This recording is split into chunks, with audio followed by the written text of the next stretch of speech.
मैं रफीक कामदार, हिंदुस्तानी रिपोर्टर में आपका स्वागत है। भिवंडी शहर के समाजवादी पार्टी के विधायक रईस शेख, जिन्होंने मुंबई महानगर पालिका में एक अपनी अलग छाप छोड़ी, एक अलग पहचान बनाई। मुंबई के मदनपुरा जैसे इलाके में भी उन्होंने गोवंडी से जाकर के चुनाव लड़ा, जीत हासिल की और एक अपनी अलग पहचान वहाँ पर भी बनाई। सिर्फ 15 दिनों के अंदर उन्होंने विधानसभा का चुनाव भिवंडी शहर से लड़ा और वहाँ से जीत हासिल की। भिवंडी में उनकी अपनी जाती तौर पर कोई ज़मीन नहीं थी, पार्टी का जो सरमाया था उसके आधार पर, जबकि वहाँ पर सपा की बहुत अच्छी कोई स्थिति नहीं थी और समाजवादी पार्टी राजनीतिक तौर पर वहाँ काफ़ी पिछड़ चुकी थी। ऐसे तमाम जो है विषम परिस्थितियों में और विरोधी हालात में रईस शेख ने वहाँ पर जीत हासिल की। ऐसे विधायक रईस शेख मुमरा आए थे। उस दौरान हमारी उनसे कई मुद्दों पर खास बातचीत हुई। क्या कहा, हमारे तमाम सवालों के जवाबों में रईस शेख ने, देखिए सपा विधायक रईस शेख से हमारी खास बातचीत। रईस भाई, जैसे कि आपको पता होगा 29 अगस्त को पूरे महाराष्ट्र में कई मंदिरों के ट्रस्ट और कई संगठन मिलकर के घंटानाद आंदोलन कर रहे हैं और उसको बीजेपी ने अपना एक्टिव सपोर्ट डिक्लेयर किया है, पार्टिसिपेट करने वाली है बीजेपी उसके अंदर। तो दूसरी तरफ कल औरंगाबाद के एमआईएम के एमपी हैं इम्तियाज जलील, इन्होंने भी कहा है कि 1 सितंबर तक आप मंदिर खोलो, नहीं तो 2 सितंबर से हम मस्जिदें खोल देंगे। क्या दृष्टिकोण है आपका, किस नजरिए से देखते हैं? क्या ये दोनों तरफ से फिर एक बार पोलराइजेशन की राजनीति कोरोना काल में तो नहीं की जा रही है? मैं आपसे सहमत हूँ कि मजहब और इबादत इसको तो छोड़ दो, इसको तो पॉलिटिकलाइज मत करो। जनाब अबू आसिम आजमी साहब ने सीएम से ये बात तब की थी जब बकरीद का मसला चल रहा था कि आप इबादत करने दो, आप शॉपिंग मॉल खोल रहे हो। आज हम लोग इतने सारे लोग एक कमरे में हैं, लेकिन हम मस्जिद में नहीं हो सकते। अरे आज अवेयरनेस बहुत है, हम सीएम साहब को कह रहे हैं, हमारे मुख्यमंत्री जी से हमने बार बार कहा कि अब अवेयरनेस है, इंसान अपनी भी हिफाजत करना चाहता है। हम नमाज पढ़ने जाएंगे या लोग मंदिर में जाएंगे, सोशल डिस्टेंसिंग रखेंगे, मास्क रखेंगे, सैनिटाइजर रखेंगे।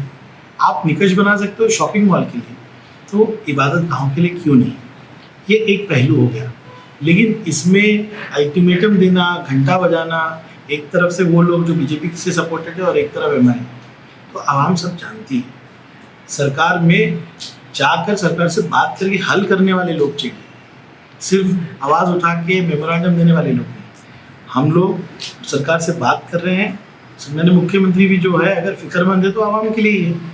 आज ऐसा तो नहीं कि मुख्यमंत्री जी की कोई हक है कि मैं खुलने नहीं दूंगा, ऐसा नहीं। जिसके कंधे पे पूरे महाराष्ट्र की भागदौड़ है, आदमी सोच के काम करता है और इसीलिए वो जो है सोच समझ के आगे बढ़ रहे हैं। लेकिन हाँ, समाजवादी पार्टी का मत एकदम क्लियर है कि अगर मॉल खुल सकता है तो मस्जिदों को आबाद करना चाहिए और आवाम को भी चाहिए कि जिम्मेदारी से अपना काम करे। इबादत होनी चाहिए, सोशल डिस्टेंसिंग के साथ होनी चाहिए, ये बात में हम लोग क्लियर है। मस्जिद के साथ साथ मंदिर, गिरजाघर, गुरुद्वारा सभी सारी इबादत का।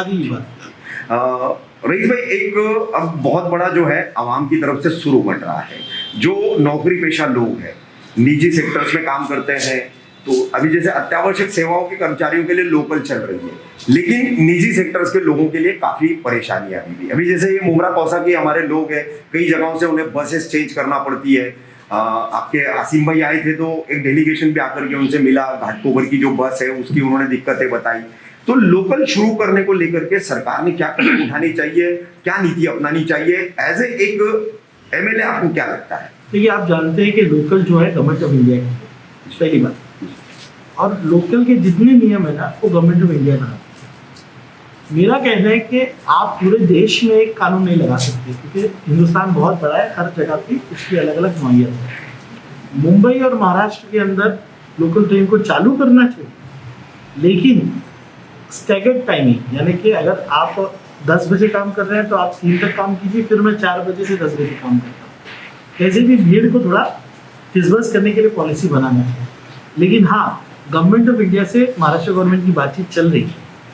गवर्नमेंट ऑफ इंडिया ये कह रहा है कि जब तक महाराष्ट्र के केसेस नीचे नहीं आते हम लोकल नहीं जाएंगे। मैं खुद एक डेलीगेशन लेके डीआरएम के पास गया था और डीआरएम के माध्यम से मैं पीयूष गोयल तक अपनी बात मैंने पीयूष गोयल जी तक मैंने अपनी बात पहुँचाई। मैं चीफ सेक्रेटरी से भी मिल चुका हूँ और अबू आसिम आजमी साहब ने भी जो है जैसे ही मुहरा का डेलीगेशन हुआ तो जो है शरद पवार जी तक ये बात पहुँचाई। बात सिर्फ सिंपल है कि भीड़ कितनी होनी चाहिए, हमारे लोगों में डिस्टेंस कितना होना चाहिए। अब लोकल में आप जानते हैं डिस्टेंस का होने का कोई जरिया नहीं है। तो एक पॉलिसी बन रही है अलग अलग टाइम पे लोगों को ट्रैवल कराना, यानी आपके पास QR कोड होगा कि आप सुबह 7 बजे ही ट्रैवल कर सकते हैं जी। और 3 बजे करा सकते हैं। मेरे पास QR कोड होगा कि मैं 3 बजे ट्रैवल कर सकता हूँ और रात के 9 बजे करा सकता हूँ। तो पॉलिसी इसकी बन रही है। जैसे मैंने आपसे कहा कि एक तरफ रोजगार है और दूसरी तरफ कोरोना है। आप मुझसे मेरी जाती राय पूछेंगे तो अब कोरोना मेरे ख्याल से कंट्रोल में आ गया, अब रोजगार जरूरी है, मेरा कोई भाई भूख से नहीं मरना चाहिए। अब ये सोच को लेकर सरकार को काम करना चाहिए। रईस भाई, जिस भिवंडी से आप जीते हैं, लोगों ने अपना नुमाइंदा आपको बनाया है, वहां और मुमरा का एक कॉमन प्रॉब्लम है, टोरेंट। तो दोहरी नीति कहीं ना कहीं राजनीतिक दलों की दिखाई देती है। अब बीजेपी पे मुमरा कौसा की बात करें तो थोपा जा रहा है कि भाजपा सरकार ने इसको लाया है, हमने नहीं लाया है। मगर भिवंडी में जब आई थी टोरेंट, तो उस वक्त तो जो है महाराष्ट्र में कांग्रेस एनसीपी की सरकार थी। तो ऐसी दोहरी नीति क्यों, और खास करके जो मुस्लिम डोमिनेटेड इलाके हैं उन्हीं के साथ ये नीति अपनाई जाती है, तो ऐसा क्यों, और इस पर आप लोग क्या कदम उठाएंगे? देखिए, ये सच्चाई है कि भिवंडी के अंदर कांग्रेस एनसीपी के जमाने में टोरेंट है, ये सच्चाई बदल नहीं सकती। ये सच्चाई है कि टोरेंट भिवंडी और मुमरा के लोगों का खून चूस रहा है, ये बदल नहीं सकता। तीसरी बात ये है कि सरकार बहुत बड़ी ताकत है। अगर हमारे हाथ में कभी पावर हुआ तो हम चला के दिखाएंगे क्या होता है। टोरेंट जैसी कंपनियों को ठीक करना है, हमारे हाथ में है आंदोलन और आवाज़ उठाने की ताकत। समाजवादी पार्टी पूरे थाना शहर के हमारे जितने भी पोस्ट होल्डर्स है, मेयर जामदार और जनाब वासिम आजमी साहब, हमारी पूरी पार्टी ये जिद्दोजहद करती आई है। आज भी टोरेंट को बुलाकर हमेशा अपनी भाषा में हम लोग बात करते हैं, लेकिन मजबूरी है कि वो सरकार जिसको सेक्युलरिज्म के नाम पे, जिसको गरीबी के नाम पे हमने लाया है, वो सरकार बीजेपी का डर दिखा के हम लोगों को चुप करा देती है। लेकिन नाइंसाफ़ी है। पावर के मामले में महाराष्ट्र आघाड़ी सरकार फेलियर है। इसमें जितने जिम्मेदार लोग बैठे हैं उनको इसमें कोई इंटरेस्ट नहीं है। मैं आज ज़्यादा बोलना नहीं चाहता क्योंकि सरकार में हम हैं। आप बोलेंगे कि हम सरकार में रह के बोल रहे हैं, लेकिन मजबूरी ये है कि इस सरकार को हम बर्दाश्त इसलिए करते हैं कि दूसरी जगह पे एक खाई है जिसका नाम भारतीय जनता पार्टी है, लेकिन पावर के फ्रंट पे ये सरकार पूरी तरह से फेलियर है। भिवंडी शहर का नुमाइंदा होने के नाते मजबूरी है, खून का घूंट पीना पड़ता है कि महाविकास आघाड़ी के साथ हम हैं। महाविकास आघाड़ी के अंदर जो लोग हैं वो अगर जनता की आवाज़ नहीं सुनेगी तो उनका भी हाल बुरा हो सकता है। लेकिन ये है कि आसिम भाई ने हमेशा मुझे कई बार आसिम भाई लेके गए, नितिन रावत के पास लेके गए, कई बार पूरे भिवंडी शहर का दुख हमने सामने रखा, लेकिन हाँ, इंसाफ नहीं मिल रहा है। तो हम लोग भी इंतजार में हैं, देख रहे हैं, क्योंकि हर बार हमको एक तारीख दी जाती है, ये कैबिनेट में डिसीजन होगा, आने वाले कैबिनेट में डिसीजन होगा।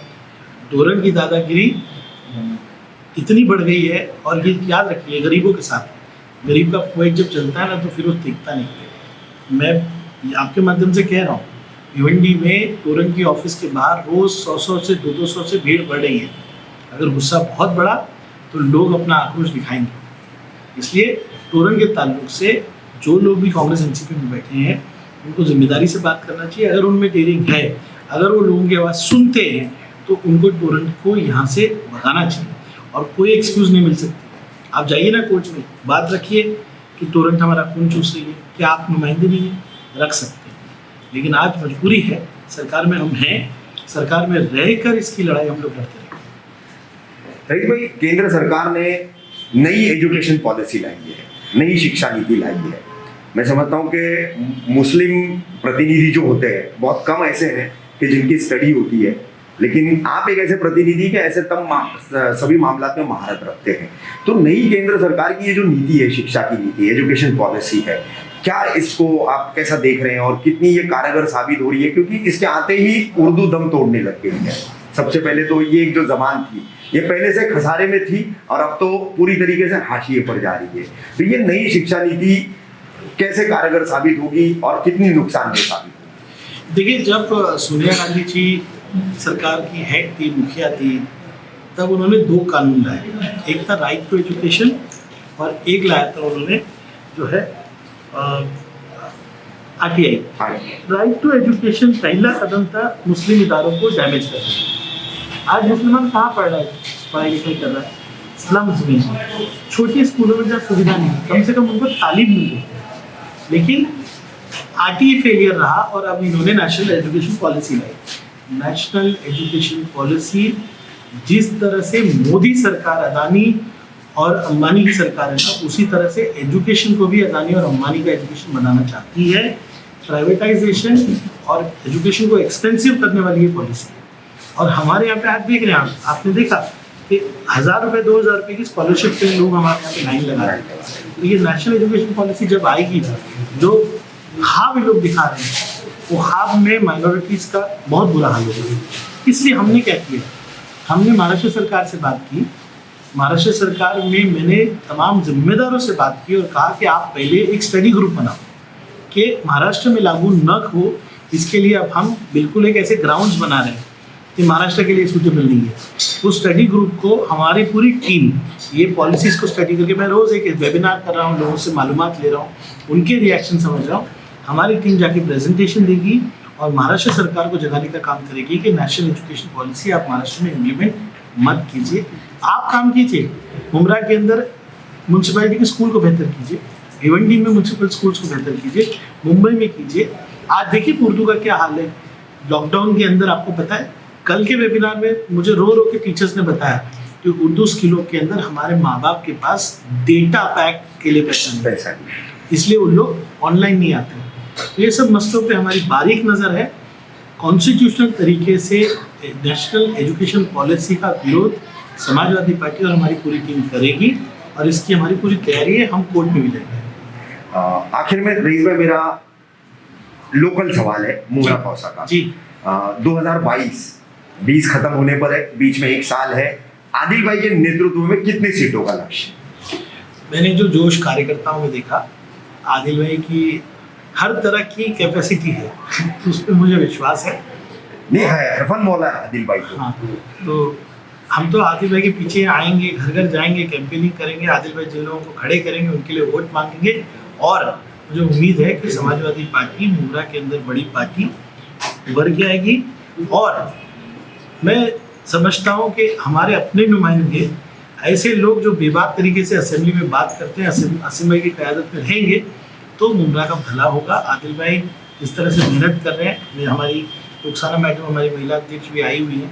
आसिम भाई ने कहा है एक ही लाइन में मुझे, और मैं आसिम भाई की एक लाइन समझता हूँ, समाजवादी पार्टी अपनी पूरी ताकत मुंब्रा में लगाएगी।